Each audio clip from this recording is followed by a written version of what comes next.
Hi, I'm Javon Simpson. Welcome to Just Recommends. Now, today's review will be about the PlayStation 5. Now, even after 2+ years of this console being available, or can I even say being available, somewhat available, it is so hard to get your hands on, right? And today's date, as of making this video, right, the PlayStation 5 is still a bit hard to get.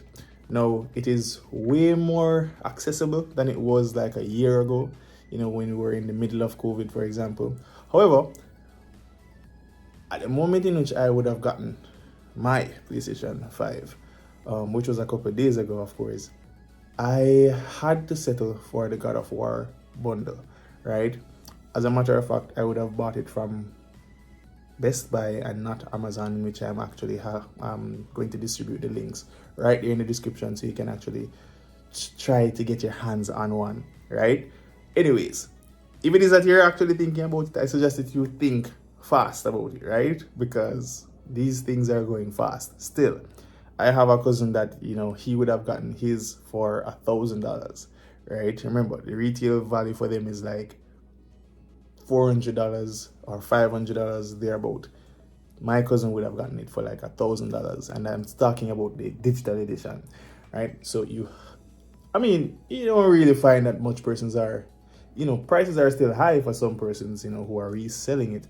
However, if it is that you purchase it directly from Sony or you purchase it directly from places like Best Buy, and if it is that you are looking for PlayStation on Amazon, as in the company itself, then they will actually sell it for the right price. However, if it is that you have a reseller who is doing their own thing, who would have bought up some of them and trying to make a quick buck, then you will definitely pay more for it, right? And they simply won't lose because they purchase it at the right price, right? And they're just selling it back to earn a quick buck, as I said before. But anyways, back into the review. The difficulty of getting it is still there, not as much though. So if it is that you're thinking about getting one, as I said before, try to hasten, make haste, as I would say in Jamaica. Now, as it regards to the PlayStation 5, the design of it, I absolutely love the design of it. Now, for me personally, I love my electronics being black or, probably something, dark, like probably a, space gray, something of that sort.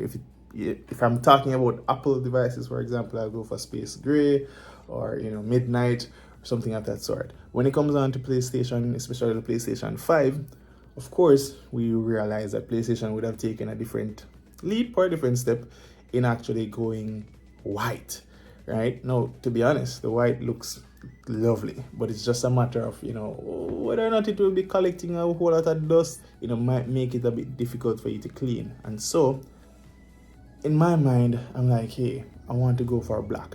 And so good enough, they have cases available, or can I say shells available for these PlayStations. And so I'll definitely put the links for those in the description as well, so you can actually get to those. As it pertains to the design of the game, the design of the game is superb. I love it, right?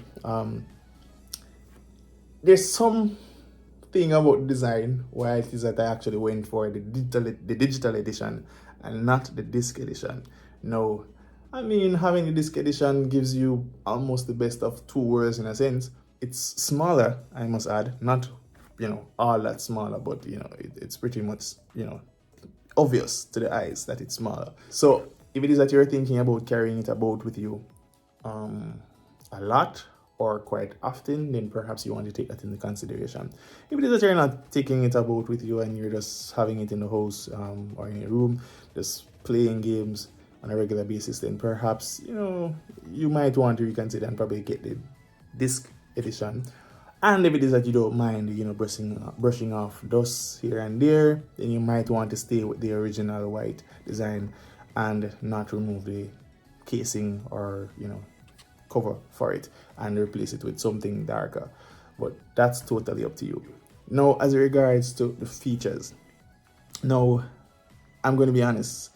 I would have purchased the PlayStation 5 controller like probably a year ago or even more, and I would have purchased a black one. No, a black, it was pretty cool.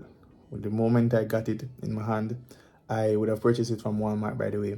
And the moment I got it in my hand, I was pretty much in love with the design of it. And so it kind of pushed me to even want the game, the console itself, even more, because I planned to just, play games on my laptop and use it. And then I was like, nah, I'm not actually getting the full experience when it is that I'm playing games on my laptop. And also, I have a MacBook, and so therefore I'm not actually getting the real gamer experience by playing, games on my MacBook. I had to settle for, minimal games, to be honest. And so I wasn't actually getting the true feel of what the PlayStation 5 controller feels like. However, I was able to test out some of the haptic feedbacks and stuff like that from the controller based on an app that was installed on my MacBook. And so, oh my gosh, those, feeling those triggers and all those things were just amazing. Now, keep in mind, I'm new to the whole gaming thing, but take it from me, from somebody who's just joining in on this gaming journey. I like it. I love it, actually, right? And as I said before, the black is so gorgeous in your hands. It feels right. It just feels right. Your hands are curved around it. The edges, it's not too slim, it's not too fat. It's just right? Kind of sound like I'm talking about a girl right there. But anyways, yeah, it's pretty good, right? So that was one of the reasons why I actually pushed to want to get the console itself. And so I would have saved, and say, hey, what, you want to try and get this console, and so I eventually did. Now, when it actually comes to the thing, holding it in your hand and everything, I'm pretty excited, right? And I'm looking forward to actually starting my gaming journey. And if it is that you want to, check out my gaming and all of that, you can actually go to Gamer Boy J, my apologies, on YouTube, and you will definitely see, videos of me playing game, the Jamaican style, I would say, right? That channel, however, though, is not fully up as yet. I have things going for it, but as soon as I start playing games and stuff, you will definitely see those videos coming out. So the cost for the PlayStation 5, the digital edition, if it is that you're getting it from Sony, you can get it for $399.99, right? As of doing this video, right? But if it is that you want to get the bundle, in which I got, which is the God of War bundle, you will find it going for $459.99, right? And of course, with tax, it's going to get a bit closer to the $500 mark. However, as it pertains to the disc edition, you can get those for $499.99. However, with tax, you can just expect it to get a bit higher as well. As it pertains to the disc edition, when it comes on to the bundle for that, well, on Amazon, I'm seeing it for $479.57, 97 thereabout, or 95 thereabout. And so, the prices do fluctuate, I would believe, especially where it is that you're expecting to get it from. So if it is that you're expecting to get a PS5 and it doesn't matter what edition or what version of it that you're getting, you just want one, then you can actually budget for perhaps, I will say, the most $500 plus, right? If it is that you're hoping to get it at the right price, right? And not the prices that have been, up here due to persons buying and reselling to make a quick buck, as I actually said earlier.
Again, I remind you, the links are in the description right below this video. So please go ahead and click it and make your purchases as soon as possible.